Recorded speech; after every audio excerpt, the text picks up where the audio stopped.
খাচ্ছি রোল, কিন্তু হোমমেড। আর এটা হচ্ছে ছাতুর পরোটা বানিয়েছিলাম। পুরটা তো খেতে হেভি লাগছিল, শুধু শুধুই খেয়ে নিই পুরটা আমি। এটা পেঁয়াজ রসুন কিচ্ছু নেই। মাদেরকেও করে পাঠিয়েছিলাম ছাতুর পরোটা, ওই জন্য আমাদের বাড়ির জন্য বানিয়েছিলাম। এটা খেতে হেভি লাগে।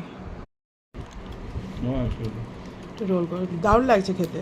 আমি ওই জন্য আমার এটাই ভাল লাগে। বাইরেরটা খেতে ভাল লাগে, কিন্তু বাইরেরটা লেগে যায় চিনে। সস দিলে আরো ভালো লাগতো। এদিকে আয়। না, আমার সসের থেকে এই গোলমরিচ আর লেবু, গোলমরিচটা ভালো লাগে। ওকে নিয়ে ওইদিকে বসা দে তো, বাবাকে শুধু খামচাচ্ছে। দারুণ লাগে এটা।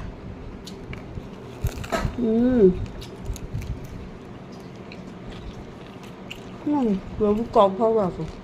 লেবু দিয়েছিল, আমি লেবু নিয়ে নিই।